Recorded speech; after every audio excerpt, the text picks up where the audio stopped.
प्रकाशाच्या मदतीनं कशावरती उभी राहणार, तर त्याला माध्यम आहे जमीन. ठीक आहे. आणि सूर्यप्रकाशातनं अन्न निर्मिती करण्यासाठी ती पाण्याचा वापर. कुठल्याही वनस्पतीमध्ये 70% जास्त पाणी आहे. बरोबर. आता आपण आपली पोट भरण्यासाठी म्हणून शेती करतो. मग आता पोट भरण्यासाठी म्हणून शेती करतो म्हणजे आपण सूर्यप्रकाश खाऊ शकत नाही, म्हणून पिकाच्या माध्यमातून आपण सूर्यप्रकाश संग्रहित करतो, त्याला स्टोअर करतो, फळाच्या रूपात हार्वेस्ट करतो आणि तो आपण खातो, त्याच्यानं आपलं पुढे जातो. आपण शेती करताना काय करतो, सूर्यप्रकाशाला हार्वेस्ट करतो. मग ती गोष्ट त्या पद्धतीनं लक्षात आली पाहिजे की आपल्याला नेमकं काय करायचं, त्यासाठी मुळं कशी, जमिनीचं पीएच कसं असावं. संत्रा आहे, आता संत्रा पिकात आपण उभा आहोत. वातावरणात होणाऱ्या बदलानुसार याला कशाची गरज आहे. याला जर ताण पडतो तर याला सावली दिली पाहिजे, याला सावली नाही देता आली तर लिंबू पाणी पाजलं पाहिजे. तुम्ही सावलीत नाही बसू शकत, पण तुम्हाला डिहायड्रेशन होतं तर आपण लिंबाचं पाणी घेतो, लिंबू सरबत घेतो, साखर, मीठ आणि लिंबू घालतो. तसं यालाही तुम्ही ज्या वेळेला आता मागच्या सीझनमध्ये आजूबाजूला मी सगळे प्लॉट बघत आलो, सेटिंग झाली ना, इथं सेटिंग बऱ्यापैकी आहे.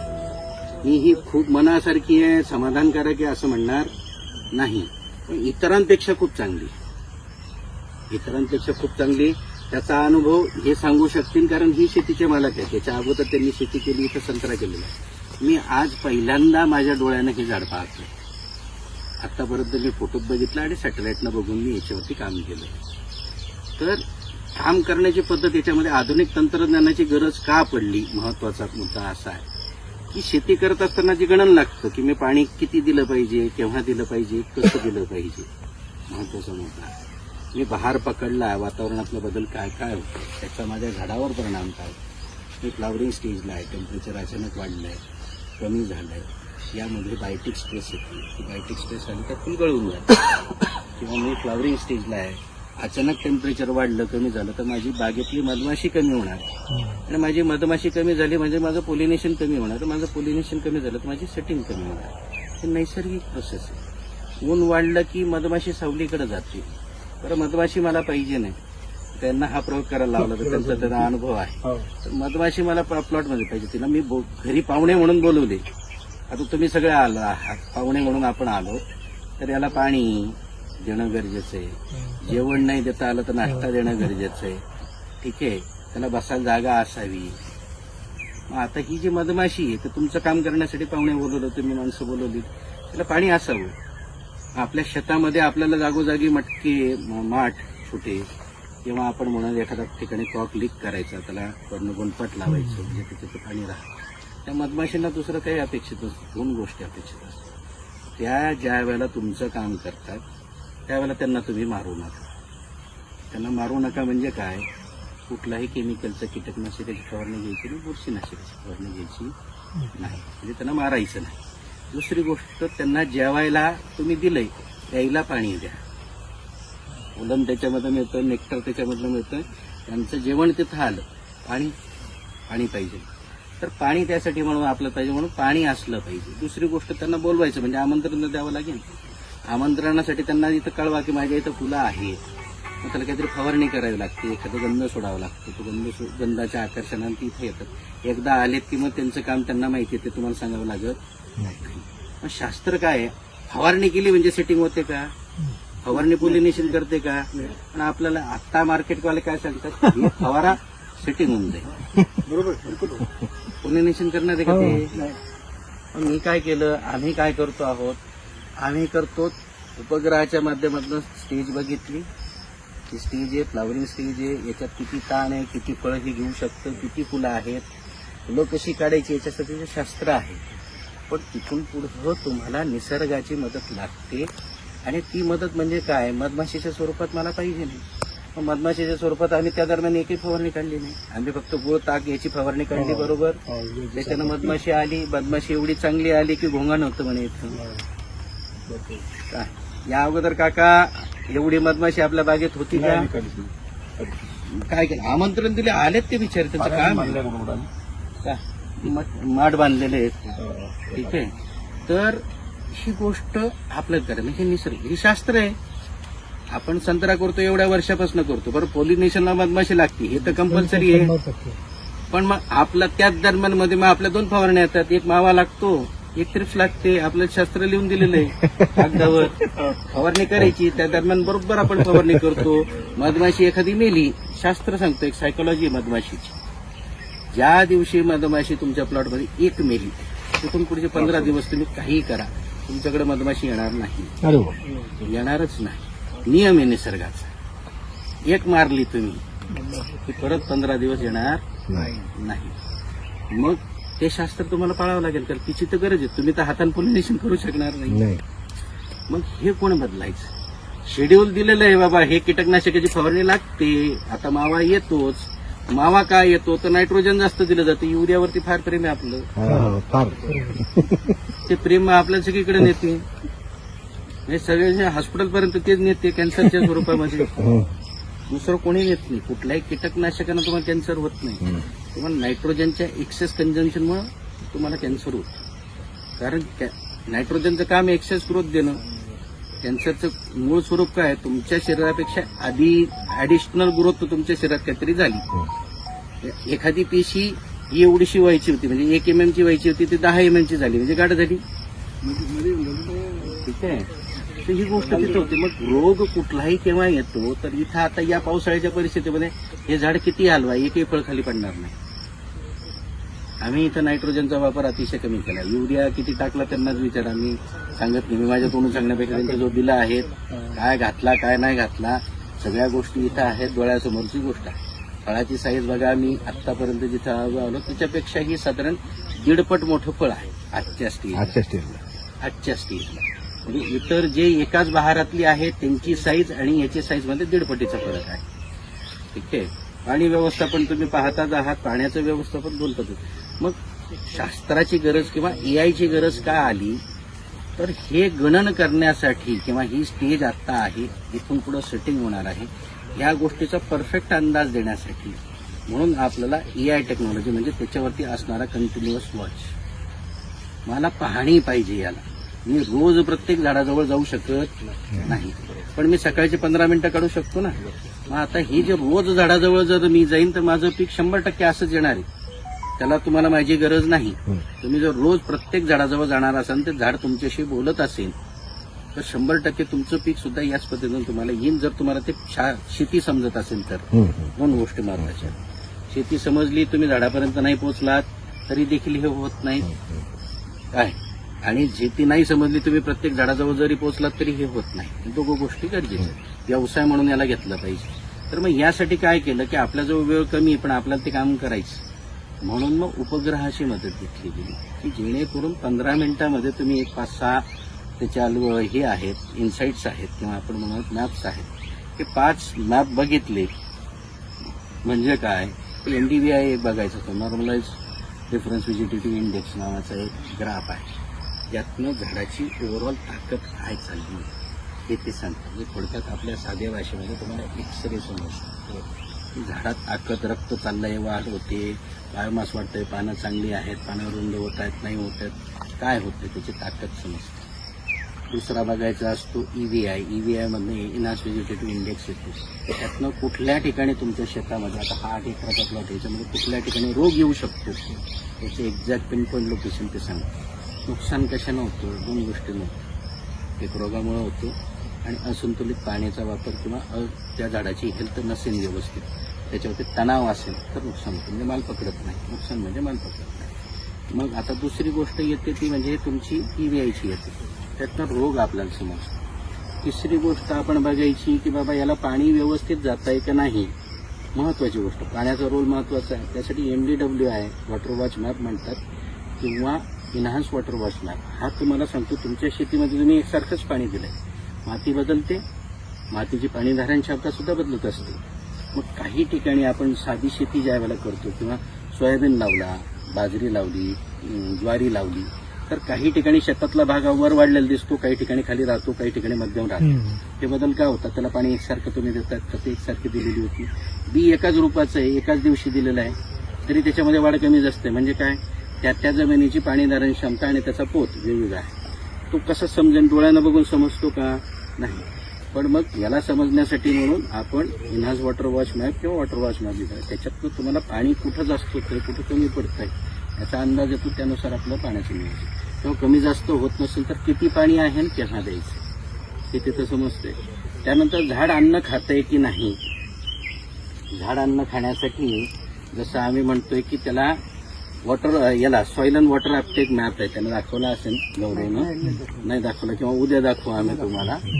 तर ते अन्न घेताय का नाही जमेल, तर तुम्ही खायला तर सगळं घातलं, थाळी वाढवून ठेवली, पण तो जेवतच नाही आहे, तर मग तुम्हाला कसं समजेल. किंवा त्याच्या ताटातलं कुठलं व्यंजन संपलंय तेच तुम्हाला नवीन द्यावं लागेल ना. मी भाजी पोळी भात डाळ सगळं वाढलेलं आहे, त्यातलं मी आता फक्त पोळी आणि भाजी खातोय, तर माझी पोळी आणि भाजी संपणार काय, मला तेवढ्याच नवीन वाढावं लागतं ना. तर मी सगळे व्यंजन परत वाढणार आहे. आता काय होतंय ते खाताय का नाही खाते माहित नाही, आपण सगळी थाळी परत आणायची पूर्ण भरायची, काय अडचण तिथं आहे. त्यामुळं मग ते त्यासाठी म्हणून सॉइल अँड वॉटर अपटेक यासाठी आपण काय केलंय की जे तंत्रज्ञान आम्ही यातनं बघतो, थोडक्यात काही युनिट्स मी आणलेले आहेत. भारतातली पहिली व्यक्ती आहे जे सगळे इन्स्ट्रुमेंट जे आहे वेगवेगळ्या पद्धतीचे ते वापरून गौरव. तर या इन्स्ट्रुमेंटनं आपल्याला सास फ्लो समजते, म्हणजे झाडातनं अन्नाचा प्रवाह. जसं आपण डॉक्टरकडे गेल्यानंतर पहिले काय करतो, पहिले तुम्हाला तुमचा ब्लड प्रेशर चेक करतो. तुम्हाला ताप आला आहे तरी सुद्धा तो बीपी मीटर लावतो. ठीक आहे. तर आता समजा या झाडाचं उचल 70% आहे, 70% आहे. तर हा उचल म्हणजे नेमकं काय की तुम्ही जे त्याला खायला दिलं त्याची जी मुळं आहेत त्यातनं पाणी वर येत आहे, त्याच्यासोबत अन्नद्रव्य येते विघटित होऊन, डायरेक्ट एनपीके खात नाही, ते विघटितून येते. मग त्याचं ऍब्सॉर्प्शन लागतं. मग त्याचं ऍब्सॉर्प्शन किती होतंय आणि झाड किती खातं, म्हणजे याचं 70 याचं 60 असू शकतं, याचं 50 असू शकतं, याचं 40 असू शकतं, कोणाचं 30 असेल, त्याला फळं कमी राहतात. आता ही एकसारखी झाली पाहिजे. हे कशामुळे होतं, माझं पोट खराब आहे किंवा मला भूक लागत नाही, मी खाल्लेलं मला पचत नाही, मग त्यासाठी आपल्याला काहीतरी करावं लागेल. आता मला पचत नाही म्हटलं की मग मी माझं पचन वाढवण्यासाठी काहीतरी केलं पाहिजे. माझं पचन कशामुळे होत नाही, तर मला बा घटकाभर दोन झालं, मग खाद्य जास्त झालं म्हणून पचत नाही, अपच होते. किंवा मला जेवढी भूक आहे तेवढं मला खायला मिळत नाही, मग माझी मुळं चालत नाही, मला पाणी मिळत नाही. या दोनच कारणं आहेत, एक्सेस किंवा लो. मध्यम मिळत असेल तर एक्झॅक्ट नाही, एक्झॅक्ट अशा अंदाजाने नाही भेटत. हे जे तुम्ही म्हणता या टेक्नॉलॉजीने त्याला मिळून. टेक्नॉलॉजी का, म्हणजे ही टेक्नॉलॉजी कशी मदत करते हे थोडक्यात समजवण्याचा प्रयत्न करतोय. डायरेक्ट मुद्द्याला हात घातलाय कारण वेळ झाला, तुमचा वेळ महत्वाचा आहे. ठीक आहे. तर ते समजलं पाहिजे, तर आपण त्याला खायला योग्य पद्धतीने देऊ शकतो. तर आता तिसरा एक महत्वाचा प्रश्न की आता खायच्यावरच चाललंय, आता यांना भूक लागते. आता आपण ट्रेडिशनली काय करतो, बाहेर पकडण्याच्या अगोदर एकदा बेसल डोस दिला, बरोबर. त्यानंतर दुसरा डोस सेटिंग बिटिंग झाली, या स्टेजला आलं तर एखादा टाकला तर टाकला, नाही तर नाही. पैसे असले तर टाकणार, मार्केट मिळालं तर टाकणार, भाव असेल शाश्वत असेल नसेल, एकदाच खायला दिलं, बरोबर, एकदाच डोस भरला. आता प्रत्येक जण आपण शेतकरी आहात. ठीक आहे. मी एक साधा प्रश्न विचारेन, तुम्हाला माहिती असेल तर युरिया अमोनियम सल्फेट 1026 1846 ही खतं आपण वापरतो, सिंगल सुपर फॉस्फेट. ही किती दिवशी उपलब्ध होतं आणि किती दिवस चालतं हे माहिती आहे का कोणाला? 40 सुपर फॉस्फेट वगैरे माहिती आहे. आता ते पुढे सांगतो. समजा तुम्ही युरिया अमोनियम सल्फेट यासारखी खतं दिलीत जमिनीमध्ये, तर ते दुसऱ्या दिवशी उपलब्ध होऊन जातं आणि चौथ्या दिवशी संपून जातं. तुम्ही 100 किलो दिला आणि तरी 1 टन दिला, चौथ्या दिवशी संपलं. तर माझं पीक किती दिवसाचं, संत्रा किती दिवसाचं पीक आहे साहेब? 8 महिने. पहिले दिन खाना दिया आणि पहिल्या दिवशी खायला दिलं, 4 दिवस जेवला तो, पुढच्या 8 महिन्याचा उपवास आहे त्याचा, त्याला नायट्रोजन लागत नाही का? मी तर दिलं एकदम, त्यानं 4 दिले, मी 5 पोते टाकले. 5 पोते खाल्ले कोणी? खाल्ले कोणी नाही ना. आणि ते जमिनीत गेले, एक्सेसिव्ह नायट्रोजन झालं. जे तुमच्यासाठी काम करत होते त्यांना तुम्ही मारून टाकले. म्हणजे जे जीवाणू होते, गांडूळ होते, त्यांना अतिरिक्त जेवण चारलं, अतिरिक्त ते खाऊन खाऊन मेले. कशाने मेले? त्यांना अतिरिक्त झालं आणि त्याच्यामुळे ते मेले. म्हणजे जे तुमच्यासाठी काम करत होते वर्षानुवर्षासाठी किंवा वर्षभर काम करणार होते त्यांना आपण अतिरिक्त वर्ण देऊन मागून टाकलं. ठीक आहे. जे दिलं, जो खर्च केला तो मात्र चौथ्या दिवशी निघून गेला. अमोनियम सल्फेटचं तसं, नायट्रोजनचं तसं. 10, 26, 21व्या दिवशी उपलब्ध होतं. त्यातलं नायट्रोजन चौथ्या दिवशी, फॉस्फरस 21व्या दिवशी, पोटॅश 21व्या दिवशी. फॉस्फरस ऍब्सॉर्ब झाल्यानंतर उपलब्ध झाल्यानंतर झाडामध्ये 7 दिवस राहतात आणि पोटॅश सुद्धा 7 दिवस राहतात. कितव्या दिवशी उपलब्ध झाला? 21व्या दिवशी उपलब्ध झाला. 7व्या दिवशी संपून गेला. 28 दिवस झाले. 27 तुम्ही टाकलं, उपलब्ध झालं, खाल्लं. त्या 7 दिवसामध्ये झाडाला जेवढी भूक असेल तेवढंच खाणार आहे. तुम्ही ताट पूर्ण वाढवून ठेवलं, समोरच्याला जेवढं गेलं तेवढंच खाणार. बाकी उष्ट आहे ते कुठे जमिनीत नाही. हे दर वर्षाला जमिनीत राहून राहून जमीन काय होते? कडक होते ना. स्वस्त खराब होतं. त्याला हवा जात नाही, ते अतिरिक्त खाणं होतं, त्याचं विघटन होत नाही. त्याच्यानं नायट्रोजन म्हणजे कॅल्शियम लॉक होतो, फॉस्फरस लॉक होतो. फॉस्फरसमुळे कॅल्शियम लॉक होतो, मॅग्नेशियम लॉक होतो, मायक्रोन्यूट्रन लॉक होऊन जातात. पोटॅश उपलब्ध होत नाही. आपण म्हणतो संत्रा तर कुठला पण वजन नाही मिळालं किंवा संत्रा फुगतच नाहीये, फक्त त्याला किपिंग क्वालिटी नाहीये, तर ते उपलब्ध झालं. 1840, 43व्या दिवशी उपलब्ध होतंय फॉस्फरस आणि नायट्रोजन. नायट्रोजन चौथ्या दिवशी, फॉस्फरस 42व्या दिवशी उपलब्ध होतं. डायअमोनियम फॉस्फेट ज्याला म्हणतो, हे डायअमोनियम फॉस्फेट म्हणजे सगळ्यात मारक कार्यक्रम. ज्यांच्याकडे चुनखड आहे त्यांना तर डायरेक्ट फाशीच घ्यायची. तो चुनखडवाला सर्वात जास्त टाकतो. काय तो सगळ्यात जास्त टाकतो, कारण त्याला ते मारक आहे. मला एक सांगा, साधा फॉर्म्युला आहे. आपण काय करायचं, पाण्यात आहे ना कॅल्शियम नायट्रेट विरघळायचं, वरून 1840 टाकायचं. काय होतं, पाण्यात साठवून जातं. जमिनी टाकल्यानंतर काय होईल, 100% होणार, 50% साठा होतो. 50% जमा करत किती वर्षापासून टाकतात. पोटॅश सिंगल सुपर फॉस्फेटचा तुम्ही विषय घेतला. सिंगल सुपर फॉस्फेट किती दिवशी उपलब्ध तुम्ही 180 दिवसात उपलब्ध होतं.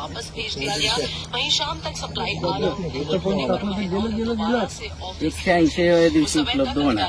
6 महिन्यानंतर कापूस फुटून तेव्हा. आणि फॉस्फरस हा वरच्या लेअर मध्ये राहतो. किती? 4 इंचात राहतो. किती इंचात राहतो? 4 इंचात राहतो. त्याच्या खाली जात नाही. ठीक आहे. आता पाऊस आला, तुम्ही टाकलं, त्यानंतर पाऊस आला, शेतातनं पाणी वाहून गेलं. आता इथून सगळं वाहून गेलं. कुठे गेला सिंगल सुपर फॉस्फेट? नदीत वाळात गेला, त्या तुमच्या याच्यानं गेला. तुम्हाला कुठं मिळालं? आणि जर ज्याची चुनखड असेल ती सगळी चुनखडी पकडून ठेवला म्हणजे सिमेंट झालं. काय झालं? एकदम पक्क सिमेंट, वॉटरप्रूफिंगच करून टाकली. कॉन्क्रीट. हा, साधे कॉन्क्रीट. पाणी जाणारच नाही खाली, मुळं चालणार नाही. तो फॉस्फरस एकटा, त्या चुनखडे एकट्या फॉस्फरसला धरून नाही बसत. फॉस्फरस जो 2 अजून मित्र आहेत ते कोणातरी घेऊनच येतो. तोही काम करू नको, मीही करत नाही, बसू इथं आपण. काय? आणि मात्र आपण जे आहे हे आपण या विश्वासानं करतो की मी तर दिलंय, मला तर मिळालं पाहिजे. तर दिलंय त्या तुलनेत तुम्हाला मिळतंय का? तर आपण ते बघितलं. आता पोटॅशकडे येऊ. SOP, MOP. एसओपी 90व्या दिवशी उपलब्ध होतं, एमओपी 42व्या दिवशी उपलब्ध होतं. दोघं उपलब्ध झाल्यानंतर 7 दिवस 7 दिवस राहते. संपला विषय. 7 दिवसात जेवढं तुम्ही खाल्लं, जेवढं तिथं टिकलं, 90व्या दिवशी तुम्ही टाकलं इथं. 90 दिवस पाणी देणार आहे. जेव्हा केव्हा पाणी देणार, कमीत कमी 90 दिवसामध्ये तुम्ही कमीत कमी 10 आवर्तनं तर कराल. महिन्यातनं 2 आवर्तनं केली किंवा 3 आवर्तनं केली तर 3 महिन्यामध्ये 10 आवर्तनं होतात. कमीत कमी आपल्याकडे पाणी देण्याची पद्धत 4 इंचापर्यंत ओपन पाणी. बिलकुल फ्लड. जरुरी भी है और म्हणजे गरजेचं पण आहे आणि काही वेळेला चुकीचं पण आहे. ठीक आहे. त्या प्लॅनिंगनुसार चालावं लागतं. तर मग आता ते दिलं, त्याच्यासोबत काहीतरी तर खाली जाईल, काहीतरी तर जाईल. ज्या दिवशी उपलब्ध झालं, 7वा दिवस तुम्हाला माहित नाही, इथून पुढं म्हणून डायरी करायची, घ्यायचं कुठल्या दिवशी कुठलं खत उपलब्ध होतं. ज्या दिवशी उपलब्ध होतं त्या दिवशी पाणी द्यायचं नाही, म्हणजे कमीत कमी ते खाली जाणार नाही, किंवा त्याच्या अगोदर 2-3 दिवस अलीकडे द्यायचं. जर समजा योगायोगानं असं झालं, ज्या दिवशी उपलब्ध झालं त्या दिवशी तुम्ही पाणी देऊन टाकलं, ते खाली गेलं. बरं, याच्यामुळे खोलवर असतात म्हणून तिथून थोडंफार, पण महत्वाचं लक्षात घ्या. आता हे तर झालं उपलब्धता. आता जी गाडी आहे हे तर अवेलेबल झालं, गाडी घेऊन जाणारी कुठं उभी आहे ती तर समजली पाहिजे ना. आता गाडी घेऊन जाणारे म्हणजे याला 3 प्रकारची मुळं आहेत. निसर्गानं प्रत्येकाला प्रत्येकाचं काम वाटून दिलेलं आहे. त्याला तुम्हाला काम सांगायची गरज नाही, त्याचं काम सोडून तो दुसऱ्याचं काम करत नाही. ठीक आहे. तर एक टॅप रूट आहे तुमचा, प्रायमरी रूट, जो अँकर रूट आहे. त्याचं काम आहे जमिनीत खोलवर, जेवढं झाड उंच तेवढं ते खाली जाणार. जमिनीतनं पाणी आधार देणार झाडाला, पहिलं काम. दुसरं पाणी घेणार, ज्यावेळेला दुष्काळ पडतो तेव्हा सगळ्यात खालनं पाणी घेणार आणि नायट्रोजन घेणार. तर आता याला जगण्यासाठी नायट्रोजन लागतं. 2 गोष्टी तो घेणार. त्याच्या व्यतिरिक्त दुसरं काहीही घेणार नाही. तुम्ही काही वाटते असं, त्याला त्याशी काही घेणं नाही. त्याची जाळीच तशी, त्यातनं पुढचं गाळणच जात नाही. ठीक आहे. दुसरे आले सेकंडरी रूट, जे आडवे वाढतात. त्यांचं काम काय, आडवं वाढायचं, जमिनीतलं पाणी घ्यायचं, आधार द्यायचा, नायट्रोजन आणि कॅल्शियम ऍब्सॉर्ब करायचं. काय करायचं, नायट्रोजन आणि कॅल्शियम. हे कोण घेऊन जाणार, नायट्रोजन आणि कॅल्शियम घेऊन जाणार. वरती आडवे वाढणारी मुळे जी साधारण 1 ते 1.5 फुटाच्या खाली जी वाढतात, सगळी आडवे पसरतात, त्यांचं काम या 2 गोष्टी घेऊन जाणार. आणि सगळ्यात महत्वाचे, आपल्याला पौराणिक काळापासून किंवा जेव्हापासून आपण शेती करतो त्यावेळेला एकच सांगितलं, पांढरी मुळं पाहिजे. बरं, हे का सांगितलं, काही तर कारण असेल ना. काय हे का सांगितलं, तर ही जी पांढरी मुळं आहेत उरलेली, फॉस्फरस, पोटॅश आणि 16 प्रकारचे मायक्रो आणि मॅक्रो न्यूट्रिएंट घेऊन जाणारी गाडी ही येतेच पांढरी. ती कुठे आहेत, 6 इंचापासून जास्तीत जास्त 9 इंचापर्यंत. त्याच्या खालचा कार्यक्रम नाही. आपल्याला घेऊन जाणाऱ्या गाडीजवळ ते मग आता पाणी देतो फ्लड, कमीत कमी 6 ते 9 इंचापर्यंत वोल जाते, फुटाची वोल देतो. त्या दिवशी उपलब्ध झालं, त्या गाडीपासून पॅसेंजर गेले खाली, गाडी चालली मोकळी. मग ह्यामुळं काय होतंय की आपला खर्च वाढतोय दरवर्षाला 10% आणि उत्पन्न 20% कमी होतं. आणि शेतकरी वैतागून काय म्हणतो, आता पलीकडच्या शेतकऱ्याने एका यानं मला सांगितलं, मला फार वाईट वाटलं, बाग काढून टाकली. 12 वर्षाची बाग काढून टाकली. का काढून टाकली, ते काम नाही करत. तू काम लावतोय, हे मी खर्च करतोय, रोज खर्च करतोय, दरवर्षी खर्च करतोय, पण वातावरण बदलतंय. मला वाटतं नाही, ही जी संकट सगळी आहे, त्याला व्यवसाय करत असताना आपलं जे अकाउंट्स असतात, खर्च किती होतो, आपल्याला काय काय रॉ मटेरियल लागतं, आपल्याला माणसं किती कामाला लागत आहे, दिवसाचा माझा खर्च किती होतोय आणि माझं त्याच्यातून उत्पन्न किती होतंय. बरोबर, याचं सगळं रोज आपण गणित करतो. जो गल्ल्यावरती बसतो तो पैसेही घेतो आणि खर्चही मोजतो.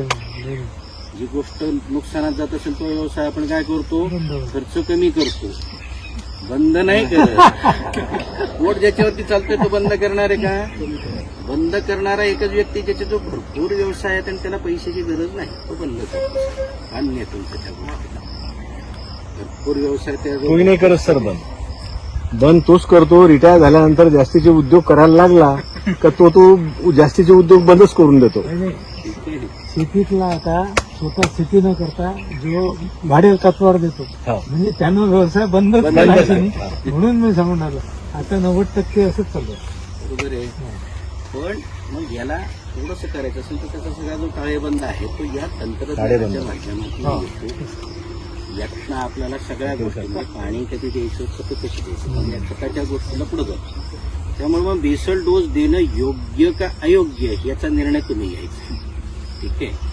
आम्ही इथं काय केलं, आम्ही बेसल डोस दिला, जेवढी गरज होती तेवढाच दिला. आणि ज्या दिवशी उपलब्ध व्हायचं आणि ज्या दिवशी त्याला खायला पाहिजे नाही त्या दिवशी आम्ही त्याला खाऊ नाही घेतलं, म्हणून ते. बाकी रोजचं जेवण आमचं पाण्यासोबत चालतं. रोजचं जेवण बंद नाही. म्हणजे असं नाही की मी नाश्ता केला म्हणून मी दुपारचं जेवण आणि रात्रीचं जेवण करणार नाही, असं नाही. मी नाश्ता केला मग मी दुपारी थोडं कमी जेवेन, रात्री अजून कमी जेवेन, पण मी जेवेन तर मला नीट राहता येईल, नाही तर मग मला व्याधी लागते. तसंच इथं आहे. त्यामुळे त्याचं दर 7 दिवसाचं आवर्तन पाण्यासोबत, प्रत्येक पाण्यासोबत आम्ही खतं देतो जी पाण्यात विरघळून देतो. जिथं जिथं पाणी जाईल ओली किती द्यायची आता तुम्हाला याच्यावरनं समजली. माझी जिथं पांढरी मुळे आहे, जिथं मी खाद्य देतोय, माझं खालचं मूळ आहे, त्याची जी कंटिन्युएशन आहे.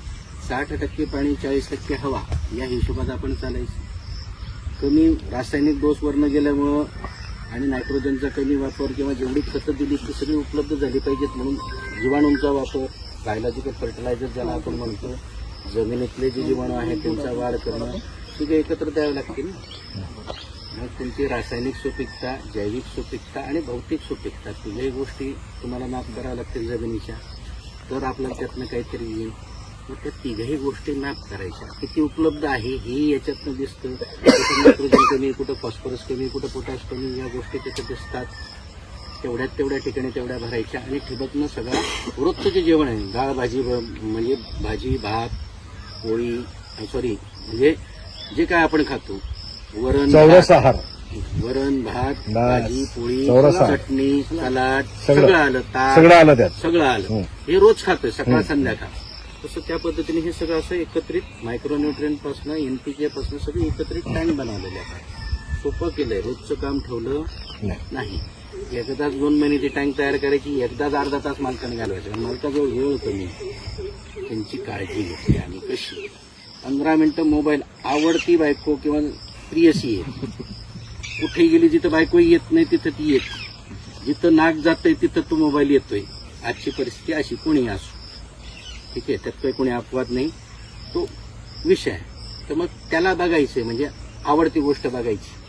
किती वेळ बघायची? 15 मिनिटं, कारण बोरिंग आहे. लाल पिवळं निळं हिरवं दिसतंय, काय बोरिंग आहे, त्यातनं काय असं आवाज येत नाही, काही गोष्टी नाही. पण हे पैसे कमवून देणार आहे तुम्हाला. तर सकाळची 15 मिनिटं त्यामध्ये घालायची.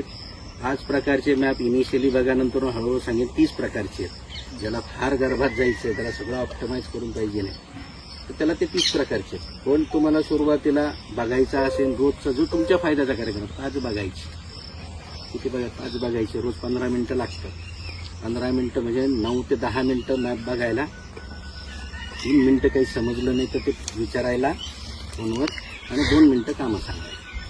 असा 15 मिनिटाचा तुमचा महत्वाचा दिवसभरातला वेळ आम्हाला पाहिजे नाही. तो केव्हाही असू दे, सकाळ दुपार संध्याकाळ रात्र, जेव्हा तुम्हाला मिळेल ते 15 मिनिटं जर तुम्ही दिली तर हे तुम्हाला सगळं बघायला मिळेल तुमची ही बागेत. आणि दुसरी गोष्ट, जे 10 मिनिटं तुम्ही तिथे देत आहात त्या लेबरनं ते काम केलं का नाही हे सुद्धा तिथं झालं पाहिजे. त्याला तर तुम्हाला आज सांगितलेलं उद्या समजतंय, आणि दिलं का नाही दिलं, खतं दिलीत की नाही दिलीत, चोरी थांबते, यानं खाल्ली की नाही खाल्ली तीही समजतंय. त्यामुळे सगळं बॅलन्स आहे. त्यातनं खर्च कमी होतो. खर्च कमी होतो याच्यासाठीचं उदाहरण हे आपण दाखवलं. आपण ऊसाती करून दाखवलं, आता संत्र्यातही आपण करून दाखवतो. आपण सगळ्या क्रॉपमध्ये ते करू शकतो. पण माझा विदर्भातला शेतकरी जो संत्रा उत्पादक आहे, आमचं स्वप्न असं आहे विदर्भाला पुन्हा कॅलिफोर्निया करायचं संत्र्याचं पुढच्या येत्या 3 वर्षामध्ये. त्यामध्ये मला तुमच्यासारख्या शेतकऱ्यांची मदत करणार. मी प्रयत्न करतो. मी एकदा पुन्हा प्रयत्न करणार, 2दा करणार, 3दा करणार. तुम्हाला परिवर्तन नाही व्हायचं असेल तर मी कदाचित दुसऱ्या ठिकाणी प्रयत्न करेन. मी राजस्थानमध्ये संत्र केलेलं आहे, तिथे अशीच परिस्थिती होती. ती जे काढून टाकणारे होते ते म्हणतात और लगा ते 50 येतो. पैसा येत नाही, पैसा कोणाला नको आहे, मेंटेनन्स कमी आहे, जास्त लोकल ताण नाही, माल ठोक आहे, खूप पैसा येतो, आणि गोष्टी व्यवस्थित केल्या तर सगळं सहज होतं. त्याच्यामुळं याला शास्त्रोक्त पद्धतीनं करणं आता काळाची गरज आहे. कारण आपल्याला त्याच्याशी बोलता येत नाही. त्याच्याशी बोलतं करण्यासाठीचं हे सॉफ्टवेअर आम्ही जे डेव्हलप केलं, ज्यामध्ये 2 गोष्टी वापरल्यात. एक हे मॉइश्चर सेन्सर वापरलं का, 2 डोळे दिलेत, 2 डोळे. मी एका डोळ्यानं पाहतोय वरनं आकाशातनं, दुसऱ्या डोळ्यानं जमिनीत नाही बघितलं पाहिजे तर ते पिक्चर क्लिअर येते. एक डोळा लावला, हे सेन्सर हे जमिनीतलं दाखवतं की किती पाणी किती आहे. कारण पाणी हेच जीवन आहे असं म्हटलेलं. यातही पाण्याचं व्यवस्थापन हे अतिशय महत्वाचं आहे. तर त्यासाठी म्हणून हे मॉइश्चर सेन्सर लावले, ज्याच्यामध्ये हे 2 प्रकारचे सेन्सर, त्यांना सांगितलं असेल तुम्हाला, हे 3 प्रकारचे सेन्सर जमिनीत गेलेले आहेत. त्यामधलं 2 लेअरला, एक 7 इंचाला, एक 14 इंचाला, म्हणजे ऍक्टिव्ह रायझोस्फिअर, पहिली पांढऱ्या मुळांमध्ये आणि दुसरी दुय्यम मुळांमध्ये, जिथे न्यूट्रिएंट सगळ्यात जास्त जाणार आहेत, जे महत्वाची आहेत. त्यांच्या इथला ओलावा, त्यांच्या इथलं तापमान दिसतं. दुसरी गोष्ट, वरती 2 सेन्सर लावलेत की ज्याच्यातनं वातावरणाचं तापमान काय चाललंय आणि ह्युमिडिटी काय चालली हे समजते. कारण रोगाला सगळ्यात जास्त गरजेची जी कंडिशन आहे टेम्परेचर काय आणि ह्युमिडिटी काय, तर तुमचे रोग येतात. त्याचं प्रिडिक्शन मला करायचं असेल तर ते मला तुमच्या शेतातलं माहीत पाहिजे ना, दुसऱ्याच्या शेतातलं माहीत करून उपयोग काय. आत्ता सगळ्या माध्यमातून काय होतं, या गावामध्ये हे वातावरण किंवा या जिल्ह्यामध्ये हे वातावरण आहे असा सगळा विषय. त्यामुळे त्याला गावात माझ्यापर्यंत आणायचं म्हणजे माझ्या शेतात आणायचं म्हणजे माझ्यासाठी मला पाहिजे नाही ते इथून मिळू शकतं. म्हणून हे आणि उपग्रहाच्या माध्यमातून सुद्धा आपण या प्लॉटच्या किंवा कुठल्याही शेताच्या मध्यातनं 100 मीटरच्या एरियामध्ये जे आहे काय वातावरणामध्ये बदल होतो तो आपण तिथं रेकॉर्ड करू शकतो. या दोन गोष्टींना, या दोन डोळ्यांना आपण पाहतोय जे महत्त्वाचं बघायचं, पाणी महत्त्वाचं बघायचं, बाकी पिकाचे सगळं जे आरोग्य बघायचं त्यासाठीचा उपग्रह आहे आणि यासाठीचं हे आहे.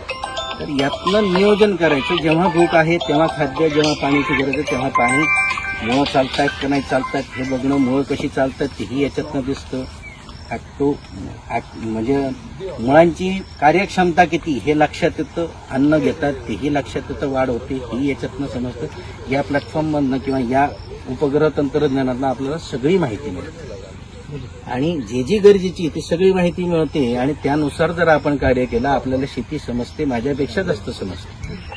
काय पण तुम्हाला जर माहिती मिळाली तर त्याचा योग्य निर्णय तुम्ही घेऊ शकता आणि योग्य निर्णयानुसार ती गोष्ट, मग जी खतं वापरतो, जी बेसनला वापरतो तीच खतं पाण्यात विरघळून द्यायची आपण. ठीक आहे. मग ही एआयची टेक्नॉलॉजी जी आहे ती भारतात पहिल्यांदा आता तुमच्याकडं म्हणजे नागपुरात, महाराष्ट्रीयन आहे मी, मला पहिले माझ्या पाळामुळापासून म्हणजे माझ्या राज्यातनं मला सुरुवात करायची म्हणून मी करतोय काम मागच्या 7-8-10 वर्षापासून संत्र्यामध्ये, पण बाहेरच्या राज्यात करतोय, बाहेरच्या देशात. पण मला नवीन तंत्रज्ञान जायचं तर ते भारतात पहिल्यांदा महाराष्ट्रात आणि तेही या शेतातलं, आणि यांनी आमच्यावरती विश्वास ठेवला, महत्वाची गोष्ट.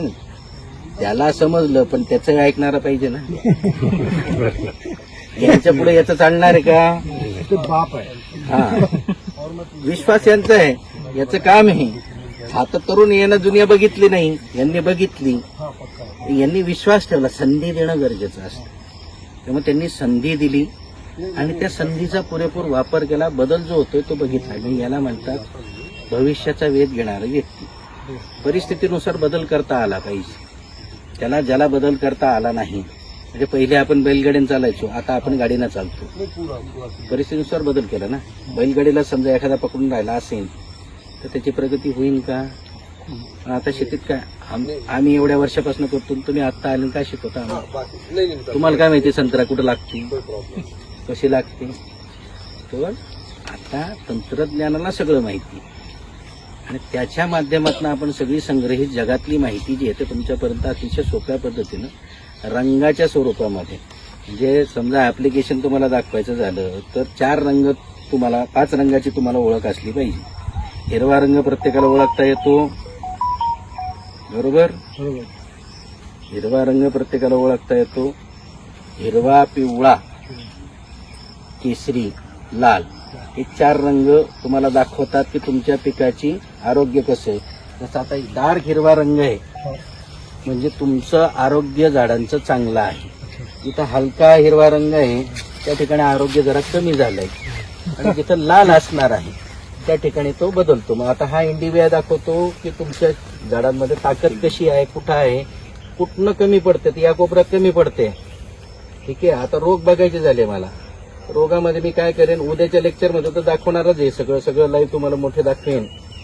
तर त्यामध्ये तुम्हाला काय दिसतं तर रंगाची ओळख.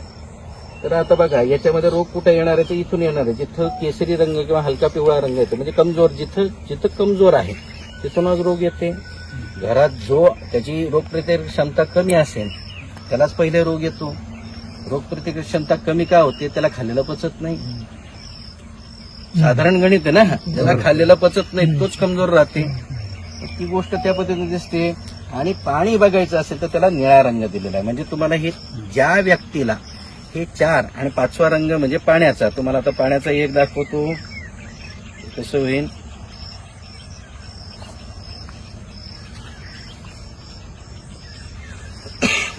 तर हा पाण्याचा रंग आहे, म्हणजे जेवढा गडद निळा रंग राहील तेवढं तुमचं जास्त पाणी आहे. 40 ते 50% पाणी लागतो. गडद निळा रंग, एकदम गडद निळा रंग म्हणजे खूप जास्त पाणी. आणि हलका निळा रंग म्हणजे 30 ते 40%. त्याच्यावर हलका निळा रंग झाला. जसजशी निळ्या रंगाची लाईट तुमची कमी होईल, म्हणजे रंग जसा बदलत जाईल निळ्या रंगामध्ये, जसं तो कमी गडद होत जाईल तसं तुमच्या त्या भागातलं पाणी कमी आहे. मग जिथं आता एकच शेत आहे, यामध्ये 1, 2, 3, 4 या ठिकाणी पाणी कमी राहत आहे, म्हणजे इथली जमीन लवकर पाणी खाली सोडून देते, बरोबर. मग त्या ठिकाणी समजा ठिबक टाकलेली असेल तर एखादी आपल्याला जो हे असतो काय म्हणतात ड्रिपर असतो ते एक्स्ट्रा वाढवायचा असतो, किंवा एक नळी इनलाईन आहे त्याला टी जोडायचा त्याच लाईनला, तिथून एखादी छोटीशी लॅटरल काढायची, परत त्या भागामध्ये थोडी पसरून द्यायची, म्हणजे जास्त पाणी तिथं जाईल. हे त्याचं उत्तर आहे. पूर्ण पाणी देत असतील तर जिथं पाणी कमी थांबतंय त्या ठिकाणी थोडंसं पाणी जास्त द्यायचंय, एरिया वाढवायचा आहे. दोघे उत्तर सगळ्याला असतात. हो तुम्ही प्रश्न विचारत साहेब हे ठिबक न शक्य आहे, ओपनला कसं? ओपनलाही पर्याय ना, तुम्हाला पाणी वाढवता येतं ना. झाडाजवळचं आळं जे आहे ते मोठं करता येतं, थांबवता येतं, तिथं पाणी खोल करता येतं, खोली वाढवता येते. पण माहीत असेल तर करा ना, माहीतच नाही मग एकसारखं आपण ठेवण्याचा प्रयत्न करतो. तर ती माहिती याच्यातनं अशी मिळते. कशी बघायची? अतिशय सोपे, आकड्यात जाऊच नका. आकडे तुम्हाला अजून खाली दिलेले हे तर रंग झाले, रंगातलं बघायचं आपल्याला 4 प्रकार बघायचे. आकडे खाली दिलेत म्हणजे जमिनीच्या साधारण तुम्हाला 0 सेंटीमीटर पासून तर 48 सेंटीमीटर पर्यंतची उली देतोय मी तुम्हाला, जी 98% करेक्ट आहे. किती पाणी कुठल्या लेअरला आहे मी सांगितलं. 6 इंचामध्ये तुम्हाला पाणी चांगलं पाहिजे, 18 इंचामध्ये चांगलं पाहिजे, तर पांढरी मुळे. तापमान दाखवतोय. तापमान का पाहिजे? रासायनिक अभिक्रिया होण्यासाठी योग्य तापमान लागतं. खतं जे देतोय ही रासायनिक आहे, त्याची अभिक्रिया झाली पाहिजे. त्यासाठी पीएच महत्वाचं आहे, एसी महत्वाचं आहे, तापमान महत्वाचं आहे. ते तापमान इथं समजा. तापमानावरती दुसरी गोष्ट जीवाणू आहेत. खतं डायरेक्ट खाली जात नाही, जीवाणू खातात. त्यांना राहायला एक तापमान लागते. आपल्याला राहायला जगायला जसं तापमान लागतं 40-50 डिग्रीमध्ये तुम्ही राहू शकतात ते कंटिन्यू. आजारी पडाल, काम इफिशियन्सी कमी होऊन जाते. तर ती गोष्ट तिथं तशी आहे. तिथून तुम्ही दुसऱ्या रूममध्ये जातात, कूलर लावतात, काहीतरी करतात, पण तिथं त्या पद्धतीने कामं होतात. तसंच यांनाही कूलर लावावं लागेल काहीतरी, तिथं त्यांना थांबवायचं ना, काम करून घ्यायचं म्हटलं होतं, लेबरकडनं काम करून घ्यायचं म्हटलं होतं, त्याला काहीतरी तर द्यावं लागेल. मग त्या गोष्टी तुम्हाला देत. अशा असंख्य माहिती आहे की ज्या ज्या गरजेच्या, जी शेती करत असताना आपल्याला योग्य निर्णय योग्य वाढीसाठी थांबावं लागेल. तो या पद्धतीने होतो. एक करतो आम्ही उपग्रहाच्या माध्यमातून. म्हणजे हे आधी कसं होतं तर हे असे सगळे इन्स्ट्रुमेंट होते. त्याच्याकडे आपण म्हणजे मी मातीचं परीक्षण, झाडाचं परीक्षण, पाण्याचं परीक्षण जागेवरती. ठीक आहे. आता हे का करता येतं तर असे इन्स्ट्रुमेंट असतात ते मला करता येतं. मी एकटा किती ठिकाणी जाऊ शकेन? 1, 2, 3, 4, 10 एका दिवसात.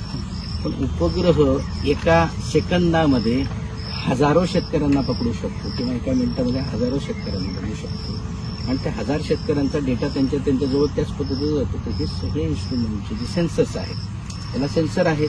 तसेच उपग्रहामध्ये सेन्सर लावलेले असतात. त्या सेन्सरच्या माध्यमातून तो डेटा त्याला तिथे येतो आणि तो डेटा घेऊन ते आपल्याला उत्तर देतो.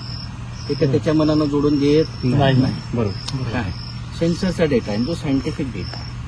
मग या प्लॅटफॉर्ममध्ये आपण काय केलंय की जो सेन्सरचा डेटा येतो त्याला जे आतापर्यंत जेवढ्या शास्त्रज्ञांनी त्याच्यावरती अभ्यास केला, त्याची पेपर केली, त्याची पुस्तकं छापली, ती सगळी पुस्तकं एकत्र घेतली की कम्प्युटरमध्ये टाकली.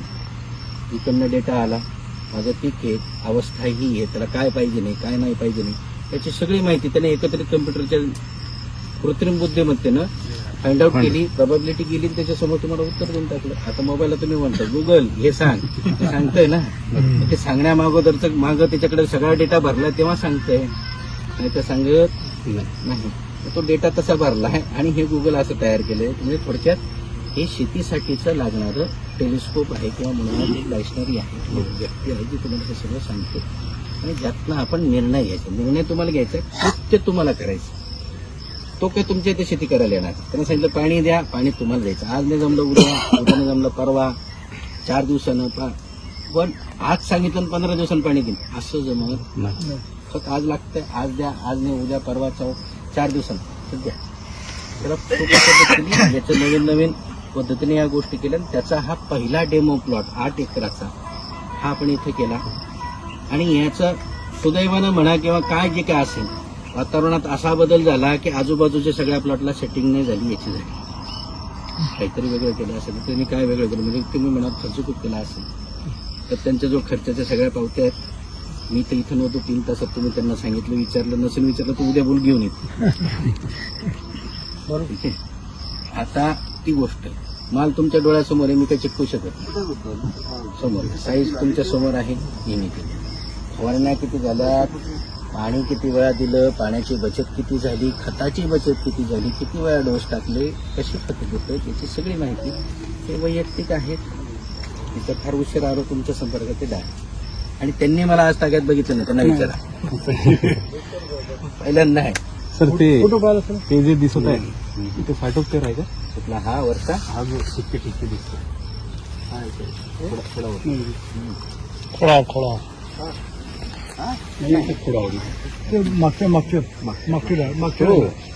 तो फायटोथोरा नाहीये. ती तुमच्या इथं कुठली एक परजीवी असते का नाही.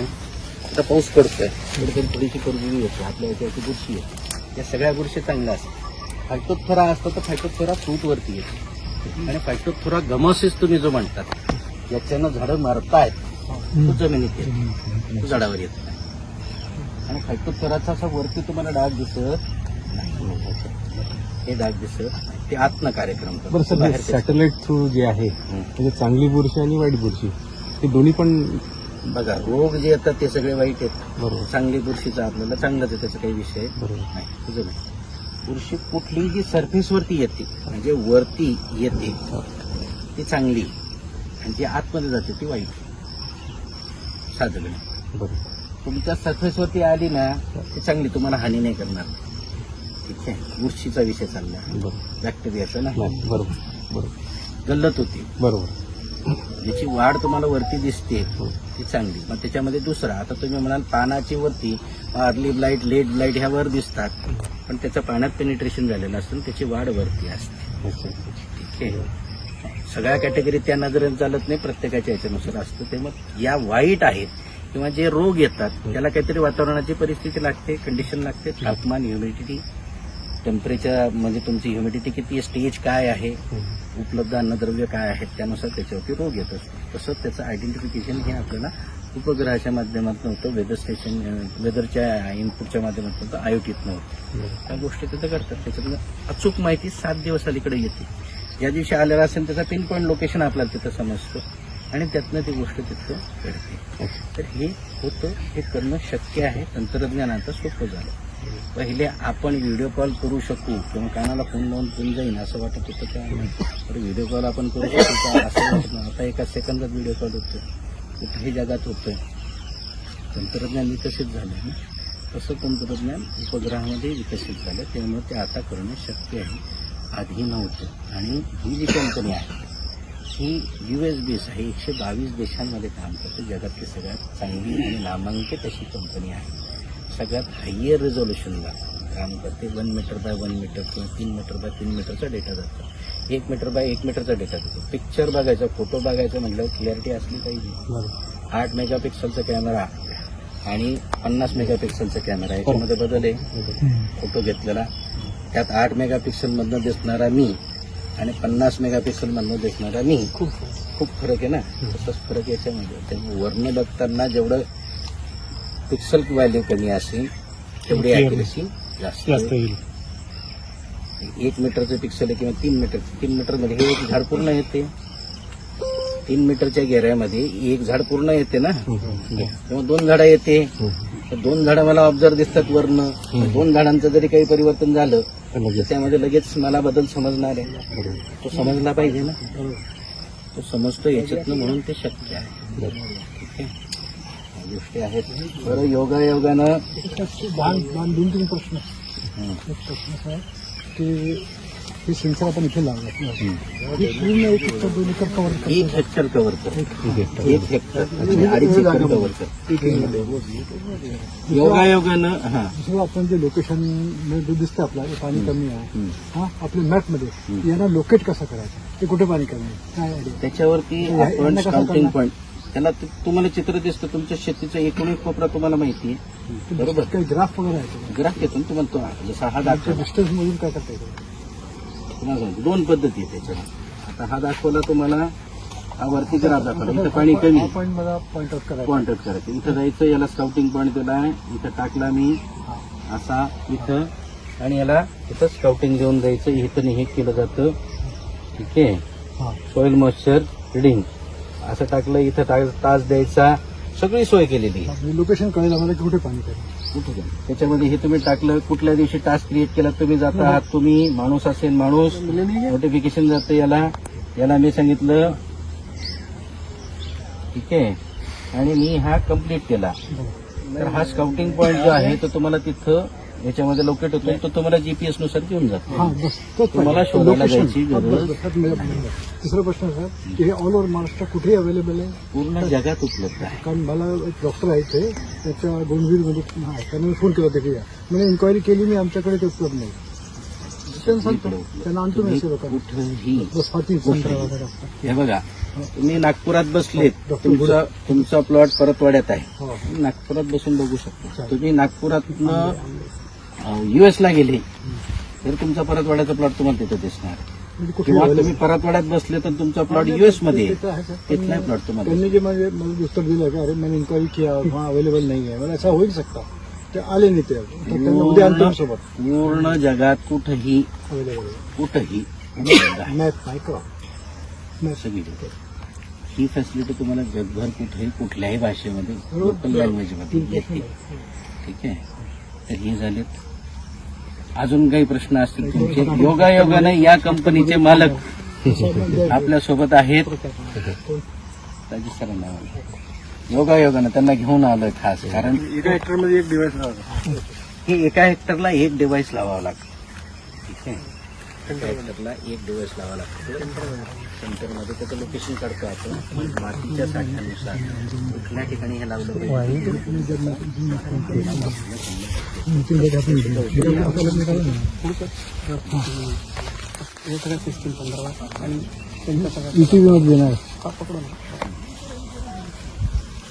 नमस्कार. आज आपण परतवाड्यामध्ये आहोत. तर हे आपण बघू शकतो या संत्र्याच्या शेतामध्ये महाराष्ट्रात आणि भारतात पहिल्यांदा आपण AI तंत्रज्ञान उपग्रह प्रणालीच्या माध्यमातून पिकाचं संपूर्ण निरीक्षण, त्याचं व्यवस्थापन, बहार व्यवस्थापन, पाणी व्यवस्थापन, खताचं व्यवस्थापन, रोग आणि किडीचं व्यवस्थापन आणि उत्पन्न वाढीसाठी ज्या ज्या घटकांची गरज आहे त्याचं संपूर्ण व्यवस्थापन आपण या ठिकाणी करतो आहोत. त्यामध्ये दोन पद्धतीनं आपण यामध्ये तंत्रज्ञान वापरतो. एक पद्धत म्हणजे हायटच किंवा लो टच आपण ज्याला म्हणू, ज्यामध्ये हे अशा पद्धतीचं सेन्सर किंवा IoT ज्याला म्हणतात की जे उपग्रह म्हणजे इंटरनेट्स ऑफ थिंग की ज्यामध्ये दोन सेन्सर जे आहेत ते मॉइश्चर सेन्सर आपण इथं लावलेले आहेत 2 लेअरला. त्यामध्ये 14 इंचावरती एक सेन्सर लावला आहे, 7 इंचावरती एक मॉइश्चर सेन्सर लावला आहे, टेम्परेचर सेन्सर लावला जो जमिनीचं तापमान आणि जमिनीचा ओलावा आपल्याला सांगतो. वर याच्या इथं जे सोलर पॅनल आहे, सोलर पॅनल ड्रिवन आहे. तर यामध्ये वातावरणाचं तापमान, ह्युमिडिटी, सनलाईट इंटेन्सिटी किती आहे याचा अंदाज आपल्याला येतो. आणि उपग्रहाच्या माध्यमातून आपण जे मॅपमायक्रॉप या कंपनीच्या माध्यमातून आपण US बेस्ड जी कंपनी आहे याच्या माध्यमातून इथं जे AI तंत्रज्ञान दिलं आहे. AI तंत्रज्ञान म्हणजे कसं, तर यामध्ये उपग्रहाच्या माध्यमातून आपलं पिकाची संपूर्ण माहिती, मग त्याचं प्रकाशसंश्लेषण क्रिया चालली आहे की नाही चालली आहे, त्याच्यावरती बायोटिक अबायोटिक स्ट्रेस आहे का, तो अन्नद्रव्य घेतोय नाही घेते, त्यानंतर त्याचे त्या जमिनीमध्ये पाणी किती उपलब्ध आहे, कितीची गरज आहे, त्यामध्ये स्मार्ट इरिगेशन शेड्यूल आपण केलेलं आहे जे पिकाच्या अवस्थेनुसार, वातावरणाच्या परिस्थितीनुसार, मातीच्या प्रकारानुसार याला किती पाण्याची गरज आहे त्याचं ते शेड्यूल करून देतो. तसं स्मार्ट फर्टिगेशन शेड्यूल, जमिनीत उपलब्ध असलेली खतं कशी आहेत, किती आहे याचं उपग्रहाच्या माध्यमातून आपल्याला माहिती मिळते. मातीचं परीक्षण याच्यातून मिळतं. VRA मॅप्स आहेत याच्या माध्यमातून नायट्रोजन, फॉस्फरस, पोटॅशियम, मायक्रोन्यूट्रियनची संपूर्ण माहिती मिळते. ज्या ठिकाणी कमी पडतं आहे तेवढंच खत याला तिथं दिलं जातं. आणि सुयोग्य फर्टिगेशन शेड्यूल म्हणजे रोज जेवढी भूक आहे तेवढंच खत या ठिकाणी जर आपण दिलं तर आपण योग्य पद्धतीनं बहार व्यवस्थापन करू शकतो. आणि ते आम्ही यावेळेला सिद्ध करून दाखवलं. आपले जाणकार शेतकरी जे आहेत यांनी ही संधी महाराष्ट्रात, भारतात पहिल्यांदा आम्हाला दिली की ज्यातनं या वर्षाचं वातावरण जर आपण बघितलं तर सर्व दूर फुलगळ खूप झाली, सेटिंग झाली नाही, संत्र्याची सेटिंग नाही, लोड आला नाही. पण या प्लॉटमध्ये 100% लोड आहे. एका झाडावरती कमीत कमी 1000 ते 1200 फळं हे सेट आहेत आणि एकसारख्या आकाराची आहे. एकसारखा आकार एकाच वेळेला सेट झाला तर होतो. वन टाइम सेटिंग आपण केली वातावरण विपरीत असताना सुद्धा. इथून साधारण 15 किलोमीटरच्या टेरिटरीमध्ये 8 एकराच्या प्लॉटमध्ये एकसारखी आहे. 15 किलोमीटरच्या टेरिटरीमध्ये कोणाच्याही इथं अशा पद्धतीची सेटिंग झालेली नाही आहे. आणि बरेचसे शेतकरी मित्र इथं आलेले ते पाहण्यासाठी. तर हे तंत्रज्ञान अतिशय सोपं, शेतकऱ्याला झोच करण्यासारखं असं एकदम सोपं तयार केलेलं आहे. आणि ते शेतकऱ्यांनी जास्तीत जास्त वापर केला तर त्यांच्या उत्पन्नामध्ये वाढ होईल. आणि हे तंत्रज्ञान वापरत असताना आपण रेसिड्यू फ्री संत्रा म्हणजे विषमुक्त संत्रा याच्यातनं तयार करतो आहोत. लो कार्बन इमिटिंग म्हणजे कार्बन कमी उत्सर्जित करणारा संत्रा करतो आहोत. म्हणजे ग्रीन संत्रा आणि एक्सपोर्ट ओरिएंटेड म्हणजे विषमुक्त संत्रा आपण यातनं तयार करतो. यात खताचा वापर कमी होतो. साधारण आम्ही इथं 40% खताचा वापर कमी केलेला आहे. पाण्यामध्ये बचत जवळपास 50 ते 60% झाली. पेस्टिसाईड किंवा फंगीसाईड आपण जे वापरतो म्हणजे रासायनिक कीटकनाशके, बुरशीनाशकांचा वापर इथं साधारण 50 ते 60% कमी झालेला आहे. आणि आपण सेटिंग बघू शकतात, प्लॉटवरती माल बघू शकतात. तर या पद्धतीनं आपण हे करलेलं आहे. आतापर्यंतची परिस्थिती आंबिया बहार आहे हा. आणि आजची परिस्थिती अशी आहे. आणि हार्वेस्टिंगपर्यंत तुम्ही मी सगळ्या शेतकऱ्यांना सांगेन की तुम्ही वैयक्तिक येऊन इथं बघू शकतात की हार्वेस्टिंगपर्यंत काय आहे. आणि व्यापारी आला का आता सध्या व्यापारी काय रेटनं तुमच्याकडनं मागतो? 35 रुपये. ठीक आहे.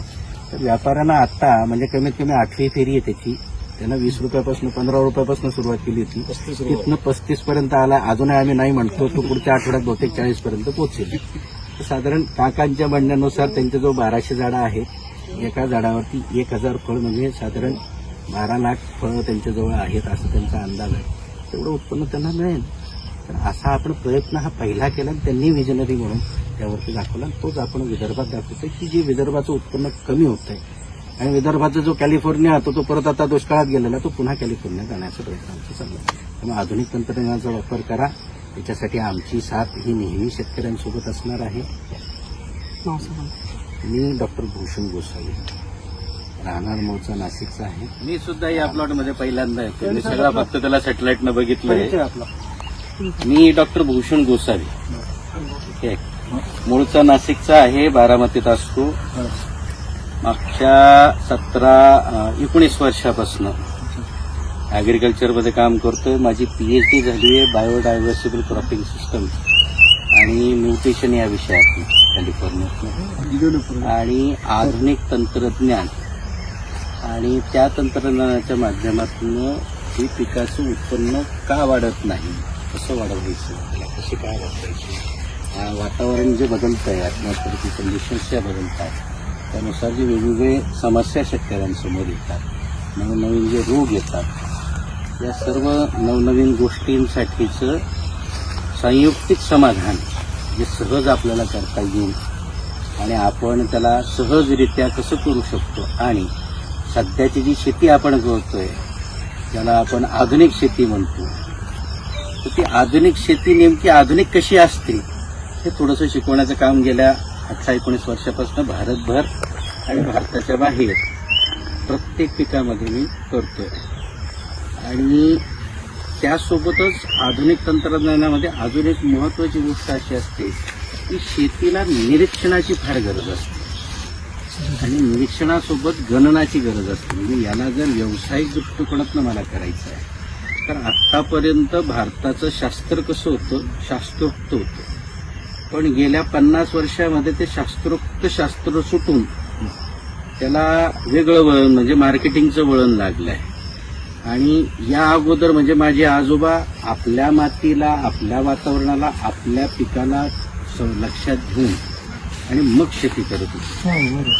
आता काय झालंय, आता एक कन्सेप्ट अशी आली की मी जास्त खतं टाकली, मी जास्त औषधं वापरली म्हणजे माझी शेती चांगली होईल. हा जो एक कन्सेप्ट आला आहे तेव्हा ती एक भीती आहे. कन्सेप्ट नाही म्हणणार, शेतकऱ्याला ती भीती आहे. कारण सगळे करतात म्हणून मी केलं पाहिजे, मी जर नाही केलं तर मी मागं पडेल.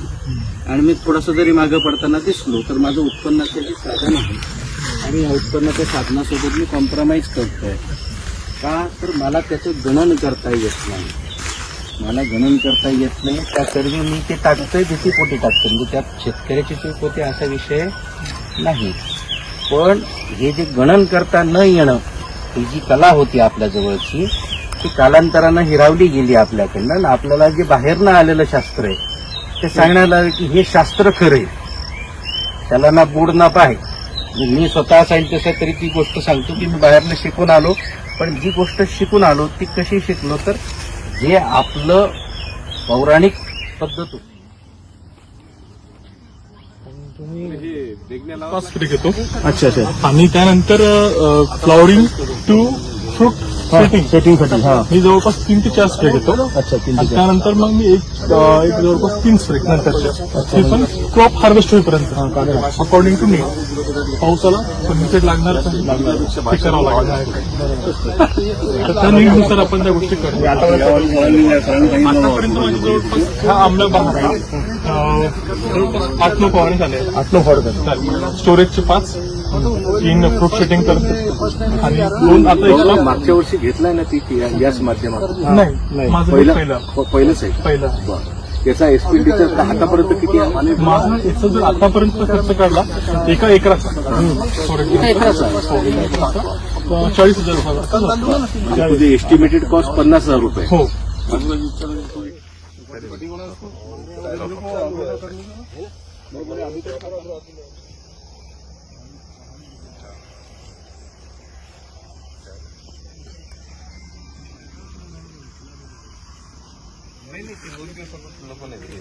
कशाच्या मदतीनं कशावरती उभी राहणार तर त्याला माध्यम आहे जमीन. ठीक आहे. आणि सूर्यप्रकाशातनं अन्न निर्मिती करण्यासाठी ती पाण्याचा वापर. कुठल्याही वनस्पतीमध्ये 70% पेक्षा जास्त पाणी आहे. बरोबर. आता आपण आपली पोट भरण्यासाठी म्हणून शेती करतोय. मग आता पोट भरण्यासाठी म्हणून शेती करतो म्हणजे आपण सूर्यप्रकाश खाऊ शकत नाही, म्हणून पिकाच्या माध्यमातून आपण सूर्यप्रकाश संग्रहित करतो, त्याला स्टोअर करतो, फळाच्या रूपात हार्वेस्ट करतो आणि तो आपण खातो, तिच्यानं आपलं पोट भरतो. हे आपण शेती करताना काय करतो, सूर्यप्रकाशाला हार्वेस्ट करतो.